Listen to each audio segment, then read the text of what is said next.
A diner in New York, styled after the Korean roadside fare that caters to taxi drivers, is gathering big crowds. While a coffee place in Los Angeles, run by Korean-American baristas, is gaining a huge fan base. We have more of these establishments on today's edition of Issues and Insiders. Hello and welcome. You're watching Issues and Insiders for this Friday, June 28th here in South Korea. I'm Min Sunhee. Now, restaurants and coffee places run by Korean Americans in New York and in Los Angeles respectively are receiving rave reviews, if I may say so myself. That being said, today I have the pleasure of speaking with two such industry insiders. I have Jae-gun, General Manager of Stereoscope Coffee over in Los Angeles, also known as James. James, it's a pleasure to have you with us. It's good to see you too. I also have Yun Joonwoo, co-owner of the diner Kisa over in New York. Now, Joonwoo, also known as David, it's great to have you with us. Nice to meet you over here as well. Right, David, we'll start with you. Your diner, Kisa, it opened doors back in April, I hear, and it's been receiving quite a bit of attention. Do tell us more about the response from diners there. Yes, we just opened the restaurant 2 months ago, and we could definitely feel the heat. Right now, we have customers from Korea as a tourist, and also the people that live in New York. And definitely, it's been very trendy. We could definitely feel the heat, and we definitely see how New Yorkers demanded this kind of restaurants to open very soon. So we're very grateful. Right, David, it's only been 2 months then, and already I hear that the wait time on an ordinary evening for a group of 5 or 6, and do correct me if I'm wrong, can be as long as 3 hours. Why are you not taking reservations? Well, we really wanted to stick to the concept of 기사식당. There's no reservation for 기사식당 in Korea.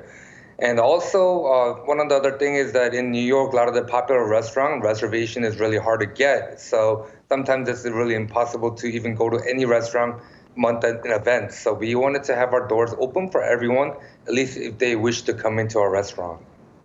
David, what can you tell us about the demographic trends at Kisa, at your diner, Kisa? Are we looking at older diners, younger diners?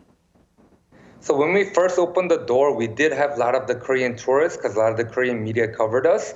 Later down the road, we saw the little shift where we had a lot of the younger crowds coming after TikTok video went viral or Instagram. And now we started to see slowly more of the New Yorkers right now. So there's a good mix of demographics between Korean Americans and non-Korean customers out here. Right, I see. Good to know. Meanwhile, over in LA, James, do tell us a bit about the popularity of your coffee place among patrons there. What do you believe is behind the rave reviews about Stereoscope Coffee? So since we put our core value into customer service and quality of our drinks consistently, so I believe this was a greater factor that our customer appreciate and gave a good reviews.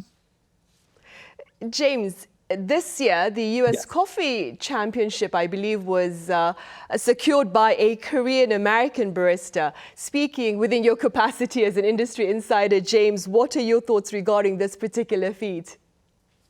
So since many Koreans seems to stand out more than other ethnicities due to their innate disposition for taste and attention to the details, moreover, the dedication to delving deeply into this field sets it apart from the others. So you see more of Korean Americans into this field. And James, on a personal level, how long have you been in the industry for? So since 2012, I started as a part-time job, and now it's been like 12 years working as a barista and also operating. Right. What can you tell us about Stereoscope Coffee's design and perhaps service to ensure a more unique experience to its patrons? So within that, I would say we always kind of dig into the neighborhood and try to observe the styles and vibes. And we strive to understand the lifestyle and preference of the local customers. So that philosophy aims to integrate our coffee shops into their daily lives so that design is kind of suitable with the neighborhood. Right, I see. And staying with service and design. David, what was behind your business concept for Kisa? Well, one of the main reasons is when I went to Korea a couple of years ago, I found a lot of these casual concept restaurants is disappearing because younger generation restaurant owners now wants to focus on non-Korean tradition or fine dining Korean. And I was kind of heartbroken to see those kind of restaurants are disappearing. So we thought, hey, if we make this in New York, make it very authentic, and make it successful, then maybe this wave might go back to Korea, to our mainland, and we keep this heritage going. So that was the main idea behind it. Right. How long did it take you to set up Kisa, going from planning it out to actually setting up the restaurant?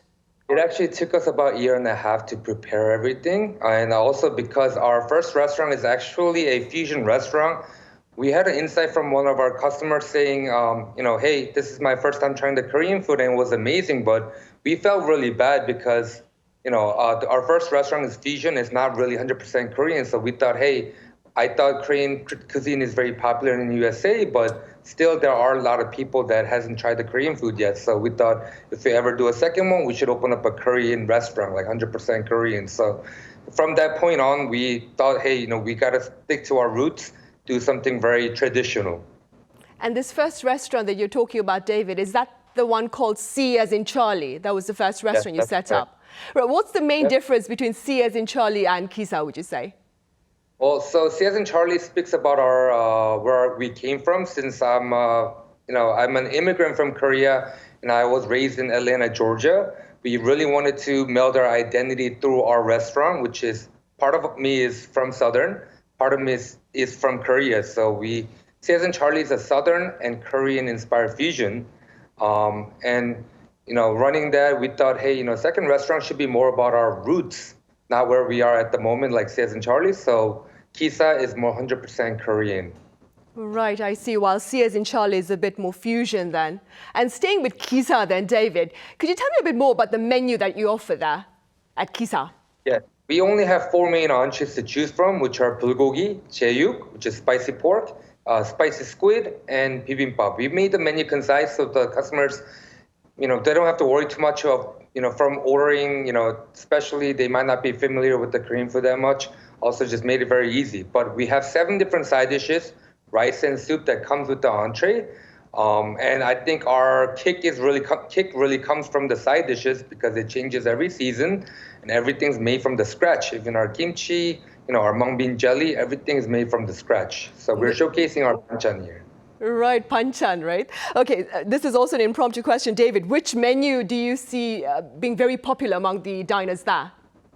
So bulgogi and spicy pork is definitely competing right now, but spicy pork has been one of the most popular dishes so far. Right, I see. And this is an impromptu question for you, James. Which menu at your coffee place is gaining quite a bit of popularity, would you say? I would say since we are a specialty coffee and we do roast our own beans, so lots of people get our beans. And we do try to use a light roast, and that emphasizes more on the flavors of the coffee origins. James, quite a number of people talk about how these coffee places run by Korean American baristas also seek to sell their brand, so to speak. Do you also offer mugs and tumblers at your coffee place? Yes, we do sell mugs and tumblers, and also we do limited editions of the clothes within our owner always design with the uniqueness of it. And how popular has that been among the customers there? So we did have a few generations of our clothes. So now lots of our regulars and customer knows that this is a limited edition. So within fans of Stereoscope coffee, they try to get all the tumblers if possible, or even with the merches that we kind of sell.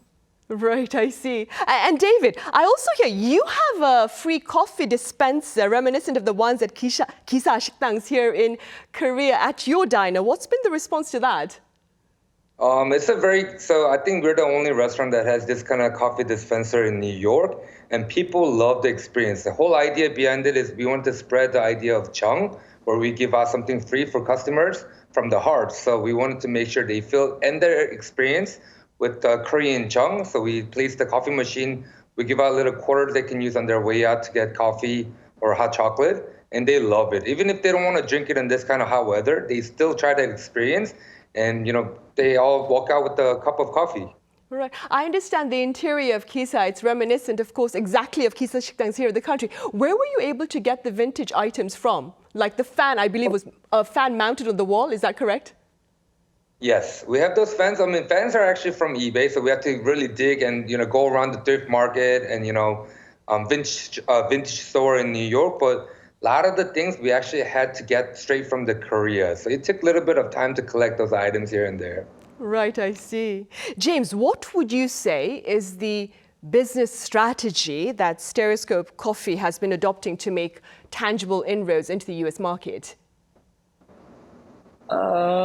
I mean, mostly our business strategy would be we try to get all the needs that customer wants, and we just emphasize since the coffee business is part of a service industry, so we strengthen attention to the details and strong service mindset. So I think that's one of the greatest business strategy that people can also obtain.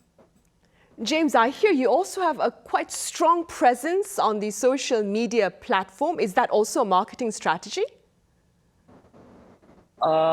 Yes, and we also have a photographer and also a marketer who runs the social media. So that kind of makes a part of it. Right. And David, impromptu question again. Do you have a person in charge of perhaps your social media presence? We do most of the things internally, but we do have our branding director, Kobe Lee, who's an artist from Korea, also known as husband of a global model named Sora Choi. So he actually works with us to do majority of our marketing. Right. David, quite a number of pundits say that in order to succeed within the service industry, there needs to be much focus placed on the owner-operator approach to allow for deeper interactions with customers and perhaps more attention to detail. Do you agree with this strategy?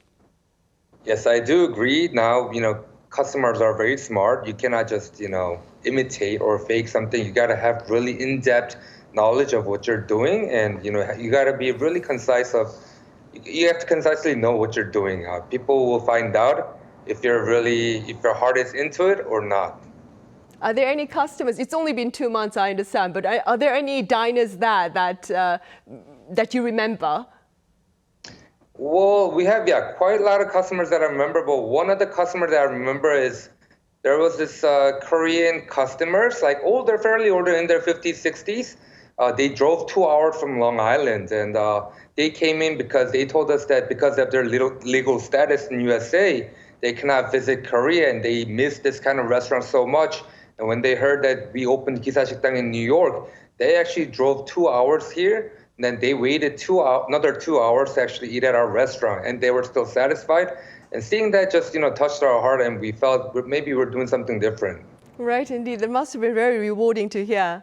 David, there's been quite a bit of hype over Korean dishes on global tables in recent years. What do you believe has been the most significant shift in the American market with regard to K-food? I feel like back a couple of years ago, there was more Korean restaurants that are catered to global market that maybe global market would like, such as Korean fried chicken, bibimbap, or Korean barbecue. Something easier. But nowadays, I think global market is seeking something more, something that we actually as a Korean would enjoy. So I think now global market is seeking for something different perspective of Korean cuisine. Right, indeed.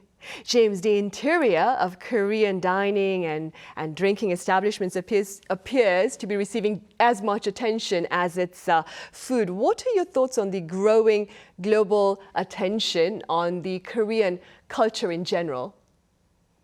I mean, I can't say behalf of global, but within the US, I think the growth of Korean culture in the US has significantly transformed And even within the business landscape, compared to the previous year, there's now greater diversity and appreciation and more positive viewpoints towards the Korean products and culture.